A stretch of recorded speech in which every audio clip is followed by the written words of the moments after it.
Oh, hey, how are you guys doing? Didn't see you there. Well, here, you guys want to talk about some disc flight numbers? Let's do it. Let's break it down. Hey guys, Bogey Brian here. Today we're going to be talking about the four numbers on the disc and what they actually mean. So, there's four numbers. There's going to be speed, glide, turn, and fade. The speed is going to range between 1 and 14, and then the glide is going to range between 1 and 7, and then the turn is going to be ranging between 1 and -5, and then finally the fade is going to be ranging between 0 and 7, I believe. So let's go over that first number, the speed. So 1 through 14. Most players don't even throw the higher speeds of 13 and 14 speeds. The higher speed does not equate to distance. A lot of players, especially intermediate and beginner players, focus more on their fairways or shorter distance drivers. So what I mean by that is putters range between speed 1 through 3, and then mid ranges are speed 4 and 5. The fairways are speed 6 through 9, and then the distance drivers are speed 10 through 14. If you're just starting out, it's a good idea to start out with putters and mid ranges, so stay in those speed ranges of 1 through 5. Like I said, speed doesn't always equal distance. The very first time that I played disc golf, I saw that there was this really cool disc. It was called the Destroyer, and that's a 12 speed, and it's got a high fade number. We'll talk about that later.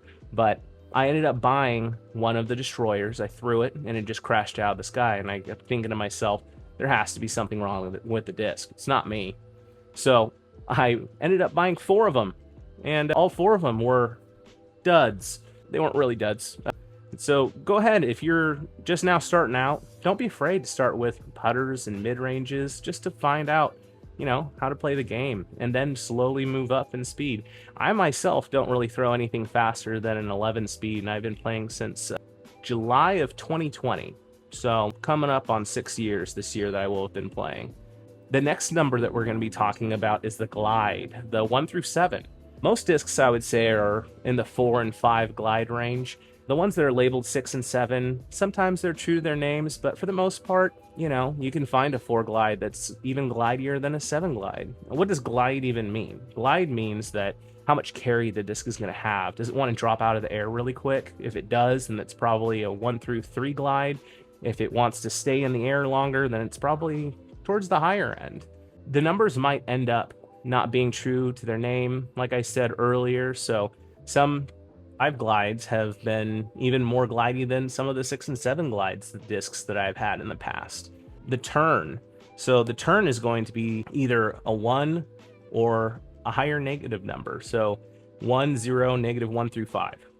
If it is a higher negative number, then that means that it's going to have some turn. We're going to be talking about terminology from a backhanded right arm throw. So if I'm going to be coming across with the disc like this, with my right hand, then that means that the disc, based on the spin, will want to then end going to the left. So if you throw it out straight, it'll most likely want to end to the left. But if you do have a high turn number, then that means that disc can actually go to the right. So that's something to look out for. A lot of people in the very beginning when they're throwing, they don't have a lot of arm speed. So that means that they'll be throwing a lot more understable discs. And by understable, I mean a higher negative turn. So if you're just starting out, it's not a bad idea to find a disc that maybe has a little bit more negative turn to it. For the people that are more experienced, we're going to start talking about the fade. So the last number, the fade on this disc. So there's speed, glide, turn, and fade. So the fade number. Fade numbers go from 0 all the way up to 7, I believe.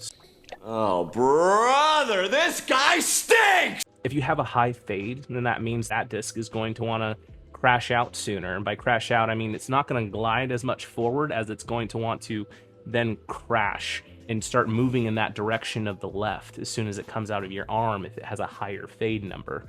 If you find yourself with a lower fade number, and then it might go straight longer and then have a little bit of a fade where it slowly glides out to the left. Let me know if you guys would like me to go over any other numbers on this disc in more detail. And before I let you guys go, I wanted to go over Joshua chapter 1, verse 9, where it says to be strong, to be courageous, to not be discouraged, and to not be afraid, for your God, your Lord in heaven, is with you at all times. Stay classy, Disc Golf community. I'll catch you guys in the next video. Peace!